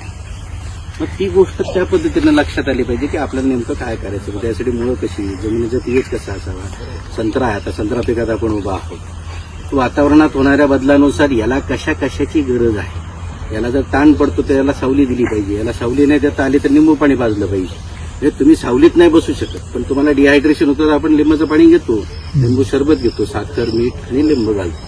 तसं यालाही तुम्ही ज्या वेळेला आता मागच्या सीझनमध्ये आजूबाजूला मी सगळे प्लॉट बघत आलो, सेटिंग झाली नाही. इथं सेटिंग बऱ्यापैकी आहे. ही खूप मनासारखी आहे, समाधानकारक आहे असं म्हणणार नाही, पण इतरांपेक्षा खूप चांगली. इतरांपेक्षा खूप चांगली त्याचा अनुभव हे सांगू शकतील, कारण ही शेतीचे मालक आहे. त्याच्या अगोदर त्यांनी शेती केली, इथं संत्रा केलेला. मी आज पहिल्यांदा माझ्या डोळ्यानं हे झाड पाहतोय. आतापर्यंत मी फोटोत बघितला आणि सॅटेलाईटनं बघून मी याच्यावरती काम केलं. तर काम करण्याची पद्धत, याच्यामध्ये आधुनिक तंत्रज्ञानाची गरज का पडली, महत्वाचा मुद्दा असा आहे की शेती करत असताना जी गणन लागतं की मी पाणी किती दिलं पाहिजे, केव्हा दिलं पाहिजे, कसं दिलं पाहिजे, महत्वाचा मुद्दा. मी बहार पकडला, वातावरणातला बदल काय काय होतो, त्याचा माझ्या झाडावर परिणाम काय. मी फ्लावरिंग स्टेजला आहे, टेम्परेचर अचानक वाढलंय, कमी झालंय, यामध्ये बायोटिक स्ट्रेस येते. ती बायोटिक स्ट्रेस आली तर फुल गळून जातं. किंवा मी फ्लावरिंग स्टेजला आहे, अचानक टेम्परेचर वाढलं, कमी झालं तर माझी बागेतली मधमाशी कमी होणार. आणि माझी मधमाशी कमी झाली म्हणजे माझं पोलिनेशन कमी होणार. माझं पोलिनेशन कमी झालं तर माझी सेटिंग कमी होणार. हे नैसर्गिक प्रोसेस आहे. ऊन वाढलं की मधमाशी सावलीकडे जाते. बरं, मधमाशी मला पाहिजे नाही, त्यांना हा प्रयोग करायला लावला तर त्यांचा त्याचा अनुभव आहे. तर मधमाशी मला प्लॉटमध्ये पाहिजे. तिला मी घरी पाहुणे म्हणून बोलवले. आता तुम्ही सगळे आला आहात, पाहुणे म्हणून आपण आलो, तर याला पाणी देणं गरजेचं आहे. जेवण नाही देता आलं तर नाश्ता देणं गरजेचं आहे. ठीक आहे, त्याला बसायला जागा असावी. मग आता ही जी मधमाशी आहे तर तुमचं काम करण्यासाठी पाहुणे बोलवलं, तुम्ही माणसं बोलवली, त्याला पाणी असावं. आपल्या शेतामध्ये आपल्याला जागोजागी मटके, माठ छोटे, किंवा आपण म्हणून एखाद्या ठिकाणी कॉक लीक करायचा, त्याला वरनं गोंडपाट लावायचं म्हणजे तिथे पाणी राहतं. त्या मधमाशींना दुसरं काही अपेक्षित नसतं, 2 गोष्टी अपेक्षित असतात. त्या ज्या वेळेला तुमचं काम करतात त्यावेळेला त्यांना तुम्ही मारू नका. त्यांना मारू नका म्हणजे काय, कुठलाही केमिकलचं, कीटकनाशकाची फवारणी घ्यायची नाही, बुरशीनाशकाची फवारणी घ्यायची नाही, म्हणजे त्यांना मारायचं नाही. दुसरी गोष्ट, त्यांना जेवायला तुम्ही दिलंय त्याला पाणी द्या. उलन त्याच्यामध्ये मिळतं, नेक्टर त्याच्यामधलं मिळतं, त्यांचं जेवण तिथं आलं, पाणी पाहिजे. तर पाणी त्यासाठी म्हणून आपलं पाहिजे, म्हणून पाणी असलं पाहिजे. दुसरी गोष्ट, त्यांना बोलवायचं म्हणजे आमंत्रण द्यावं लागेल. आमंत्रणासाठी त्यांना इथं कळवा की माझ्या इथं फुलं आहेत, मग त्याला काहीतरी फवारणी करावी लागते, एखादं गंध सोडावं लागतं. तो गंधाच्या आकर्षणाने इथे येतात. एकदा आलेत की मग त्यांचं काम त्यांना माहिती आहे, ते तुम्हाला सांगावं लागत नाही. मग शास्त्र काय आहे? फवारणी केली म्हणजे सेटिंग होते का? फवारणी पोलिनेशन करते का? आणि आपल्याला आता मार्केटवाले काय सांगतात, हे फवारा सेटिंग होऊन जाईल. बरोबर, पोलिनेशन करणार आहे का ते? मग मी काय केलं, आम्ही काय करतो आहोत, आम्ही करतो उपग्रहाच्या माध्यमातून स्टेज बघितली. ती स्टेज आहे, फ्लावरिंग स्टेज आहे, याच्यात किती ताण आहे, किती फळं हे घेऊ शकतं, किती फुलं आहेत, फुलं कशी काढायची, याच्यासाठी शास्त्र आहे. पण तिथून पुढं तुम्हाला निसर्गाची मदत लागते. आणि ती मदत म्हणजे काय, मधमाशीच्या स्वरूपात मला पाहिजे नाही. मग मधमाशीच्या स्वरूपात आम्ही त्या दरम्यान एकही फवारणी काढली नाही. आम्ही फक्त गुळ ताक याची फवारणी काढली, बरोबर. त्याच्यानं मधमाशी आली, मधमाशी एवढी चांगली आली की घोंगा नव्हतं म्हणे इथं.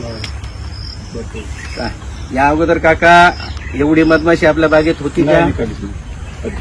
काय केलं, आमंत्रण दिले, आलेत ते बिचारे, त्यांचं काय म्हणलं, माठ बांधलेले आहेत. ठीक आहे, तर ही गोष्ट आपल्याच करा, म्हणजे निसर्ग, हे शास्त्र आहे.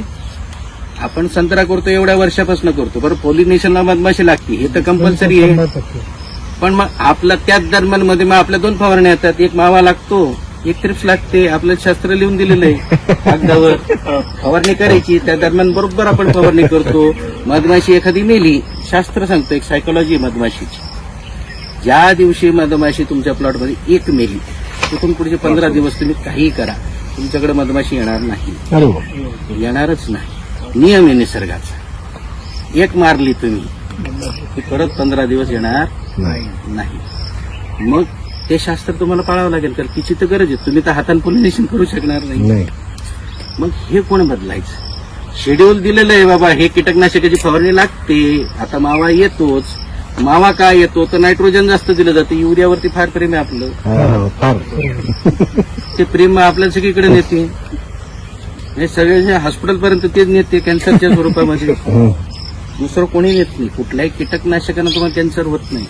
तुम्हाला नायट्रोजनच्या एक्सेस कंजम्पशनमुळे तुम्हाला कॅन्सर होतं. कारण नायट्रोजनचं काम एक्सेस ग्रोथ देणं. कॅन्सरचं मूळ स्वरूप काय, तुमच्या शरीरापेक्षा आधी ऍडिशनल ग्रोथ तुमच्या शरीरात काहीतरी झाली. एखादी पेशी ही एवढीशी व्हायची होती, म्हणजे 1 mm ची व्हायची होती, ती 10 mm ची झाली, म्हणजे गाठ झाली. ठीक आहे, तर ही गोष्ट तिथं होती. मग रोग कुठलाही केव्हा येतो, तर इथं आता या पावसाळ्याच्या परिस्थितीमध्ये हे झाड किती हलवा, एकही फळ खाली पडणार नाही.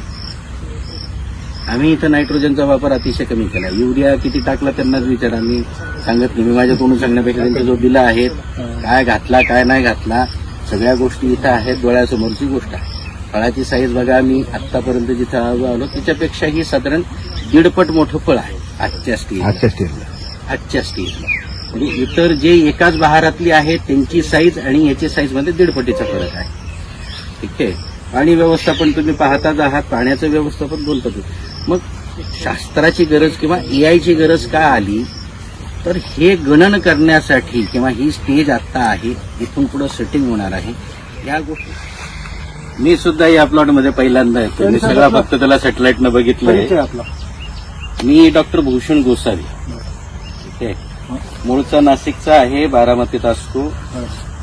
मागच्या 19 वर्षापासून ऍग्रिकल्चरमध्ये काम करतोय. माझी PhD झाली आहे बायोडायव्हर्सिबल क्रॉपिंग सिस्टम आणि म्युटेशन या विषयात कॅलिफोर्नियात. आणि आधुनिक तंत्रज्ञान आणि त्या तंत्रज्ञानाच्या माध्यमातून ही पिकाचं उत्पन्न का वाढत नाही, कसं वाढवायचं, कशी काय वापरायची, वातावरण जे बदलत आहे, ॲटमॉस्फिअरची कंडिशन्स ज्या बदलत आहेत, त्यानुसार जे वेगवेगळे समस्या शेतकऱ्यांसमोर येतात, नवनवीन जे रोग येतात, या सर्व नवनवीन गोष्टींसाठीचं संयुक्तिक समाधान जे सहज आपल्याला करता येईल आणि आपण त्याला सहजरित्या कसं करू शकतो. आणि सध्याची जी शेती आपण करतोय, ज्याला आपण आधुनिक शेती म्हणतो, तर ती आधुनिक शेती नेमकी आधुनिक कशी असते हे थोडंसं शिकवण्याचं काम गेल्या 18-19 वर्षापासून भारतभर आणि भारताच्या बाहेर प्रत्येक पिकामध्ये मी करतोय.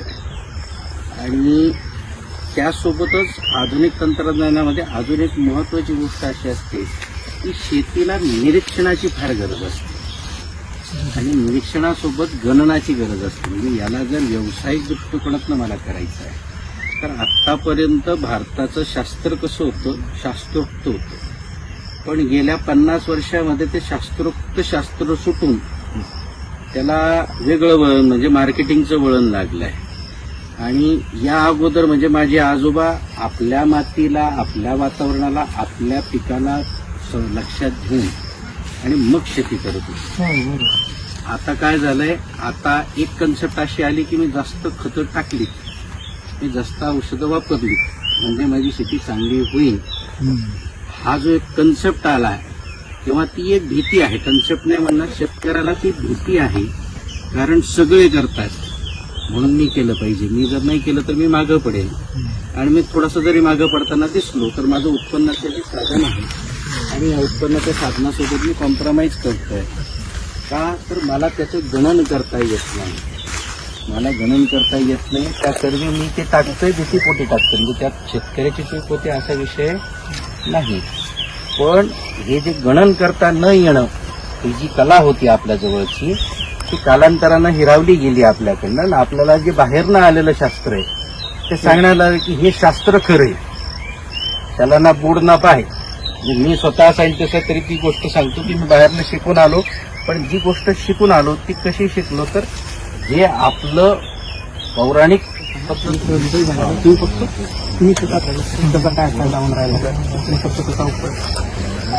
नमस्कार, माझं नाव गौरव बिजवे आहे. या ठिकाणी आपण AI तंत्रज्ञानाचा उपयोग केला आहे. या ठिकाणी न्यूट्रिशन मॅनेजमेंटमध्ये आपल्याला खूप चांगला या ठिकाणी फायदा झालेला आहे. फळाची सेटिंग आणि जी नेहमीप्रमाणे जी फ्रूट ड्रॉपिंग होत होतं, आता यावेळेस ते सगळ्या गोष्टी म्हणजे काही दुसरं रस्ता लक्षात नसल्यामुळं एका ठिकाणी जरा अडचण, जरा लांबचा रस्ता आहे. या IoT सेन्सरमध्ये काही वेगवेगळे सेन्सर्स आहेत. 4 सेन्सर आहे यामध्ये. एक पहिला सेन्सर ते ह्युमिडिटी सेन्सर आहे त्याच्यात. दुसरा सेन्सर यामध्ये सॉइल टेम्परेचरचा सेन्सर आहे. हा, आणि तिसरा यामध्ये 2 प्रायमरी आणि सेकंडरी मॉइश्चर सेन्सर आहे. म्हणजे वरच्या थरातला किती ओलावा आहे आणि खालच्या थरातला किती ओलावा आहे. म्हणजे कालच्या थरातला म्हणजे किती फुटावर? किती 10 आणि 20 सेंटीमीटरला. अच्छा, 8 सेंटीमीटर, 8 इंच, 8 इंच आणि 6 इंच. 6 इंच, बरोबर. एकच झाडला. हे का लावलं याच्या मागचं कारणच आहे, एकाच ठिकाणी एकच ठिकाणी लावायचं पूर्ण शेतामध्ये. ओलावा तो एकाच ठिकाणचा येते की पूर्ण प्रत्येक झाडाचा आहे? हा झाला डेटा, त्याला सॅटेलाइटला एआयचा डेटा झाला. आपल्याकडे 2 टेक्नॉलॉजी, IoT आणि एक सॅटेलाइट. हा डेटा सॅटेलाइटला पाठवतो. सॅटेलाइट रेडार सिस्टमनी आणि ह्या टेक्नॉलॉजीचा गॅदर करून एक डेटा देतो आपल्याला. तो तुम्हाला कसा दिसतो तो पण दाखवतो. पर एकरच्या आहेत, 2 एकरला एक पाहिजे. 2 एकरला एक लावायचं. पाणी नाही भेटलं, समजा ड्रिपच बंद असलं तर मग हा ओलावा. तर सॅटेलाइट पण आपल्याला माहिती. हे कशासाठी ठेवलंय आपण, याच्या मागची 2-3 कारण आहेत. एक ह्युमिडिटी झाला, दुसरं सॉइल टेम्परेचर, ही पण गरजेचं आहे, आणि तिसरं सॉइल मॉइश्चर. हे का, तर कोणत्याही गोष्टीला एक स्टडी करायला काहीतरी पॅरामीटर लागतात आणि पॅरामीटर तुम्हाला देणं गरजेचं आहे. मी का तुम्हाला एका एकरसाठी सांगितलं, कारण मिनिमम शेतकऱ्याची 1 एकरसाठी लॅटरल एकसारखी असतेच आणि त्या जागेवर ही पद्धतशीर वर्क होतं. जर लॅटरल नसेल तर फक्त फ्लड इरिगेशन तुम्ही सुद्धा हे वापरू शकता. कारण पाणी देत असताना नुसतं तुम्ही एका झाडाला देणार नाही, पूर्ण बागेला पाणी देणार आहे. मग जे तुमचं इथलं रिडिंग आहे ते रिडिंग तिथलं पण असणार. बरं, हे तर झालं एक पॅरामीटर. सेकंड पॅरामीटर आहे रडार. रडार जो आहे सॅटेलाइटला कनेक्ट. ज्यावेळेस सॅटेलाइट फोटो घेतो त्यावेळेस रडार सिस्टमनी रडार सोडतो आणि रडार सोडल्यानंतर या ठिकाणी आपल्याला रिफ्लेक्शनच्या माध्यमातून हे समजतं की या ठिकाणी किती मॉइश्चर आहे. जे मॉइश्चर काउंट पिकाच्या रूटसाठी हेल्दी आहे आणि तेवढंच मॉइश्चर आपण जर मेंटेन केलं तर आपल्या जमिनीमधल्या प्रायमरी आणि सेकंडरी रूट्स जे आहेत ते ऍक्टिव्ह राहतात. जसं की या ठिकाणी बघितलं तर 2 आपण मुळ्याचा पकडला, एक मुख्य मुळे आणि दुसरे दुय्यम मुळे, केसाळ मुळे आपण म्हणायचं. मुख्य मुळी जे काम करते ते नायट्रोजनचं काम करतात, ते झाडाला कंटिन्युअसली नायट्रोजन प्रोव्हाइड करतात. आणि सेकंड मुळी जे असतात, ज्या केसाळ मुळे असतात, त्या मुळ्या तिथं फॉस्फरस आणि पोटॅशियम द्यायचं काम करतात. तर ह्या ज्या मुळ्या आहे याचं जी लाईफ सायकल आहे ती जवळपास 7 दिवसाचं आहे. जमीननुसार ही व्हॅरी पण करते. जमीन हलकी असेल पाणी लवकर संपून जाईल, जमीन भारी असेल तर पाणी पकडून ठेवणार. त्या मुळांना ऍक्टिव्ह राहण्यासाठी पाहिजे पाणी, ओलावा. मग ह्या गोष्टी सगळ्या चेंजेस होत असताना आपल्याला ते मॉइश्चर लेवल तेवढं मेंटेन करत असतं. त्यासाठी आपण हे IoT डिव्हाइस बसवतो, जेणेकरून मॉइश्चर प्रायमरी रूट्समधून आणि सेकंडरी रूट्समधून किती आहे ती जर ऍक्टिव्ह असेल, ती जर व्यवस्थित मॉइश्चर त्या ठिकाणी असेल तर फॉस्फरस आणि पोटॅशियम कंटिन्युअसली प्लॉट घेत राहतो. फुटीच्या टाइममध्ये हेच खूप गरजेचं आहे. शेतकरी चुकतो कुठं, ज्या वेळेस फूट व्हायची असतात त्यावेळेस जर पाण्याचं आपण गॅप जास्त दिली तर रूट्सचं लाईफ 7 दिवसाचं आहे. आपण गॅप देतोय 15 दिवसानं. रूट्स ते मरून जातात. नवीन रूट्स डेव्हलप व्हायला परत जेव्हा पाणी मिळतं तेव्हा परत ते 7 दिवस येतात आणि मग परत लाईफ सायकल डिले होते. ही गोष्ट वारंवार झाल्यामुळे तो सीझन निघून जातो, ती फेवरेबल कंडिशन निघून जाते आणि बहारात आपलं लेट होतं. बहार लेट झाला की तिकडे नॅचरल एनिमल्स जे आहेत ते अटॅक करतात त्या गोष्टी आणि त्यामुळे आपला बहार घडतो. म्हणजे हे सगळं एकामेकाला लिंक आहे. एक गोष्ट चुकली तर सगळं चुकतं. एक बरोबर झालं तर सगळं व्यवस्थित होतं. ही याचा उपयोग आहे. नाही करू शकत ना ते जाऊ शकत नाही ते फांदी खूप होते ना, याचं वेट खूप होते.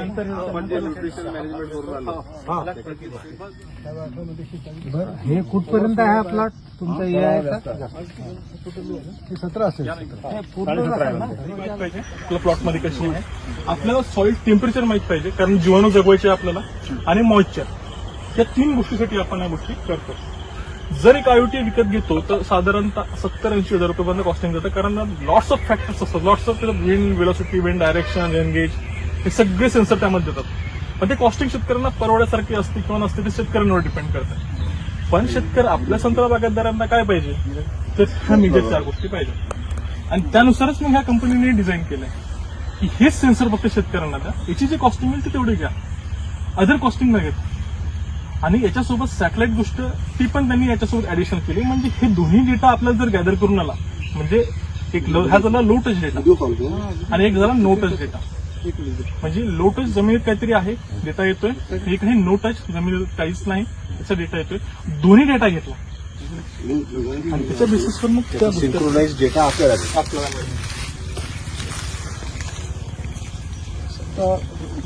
मला विचारायचं आपण ह्युमिडिटी वॉटर वगैरे जे काय आहे कंडिशन म्हणतात. आता आपले जे वरून आपण जे फोटो घेणार, आता हे समजा हे गवत वगैरे असताना वेगळं येईल, जेव्हा मी काढणार तेव्हा वेगळं येईल. नाही असं नाही. कसं होणार ते सांग. कारण सांग, डेटा 3 प्रकारचा घेतला जातो. एक प्रकार radar base, second image base, तिसरा वेव्ह बेस.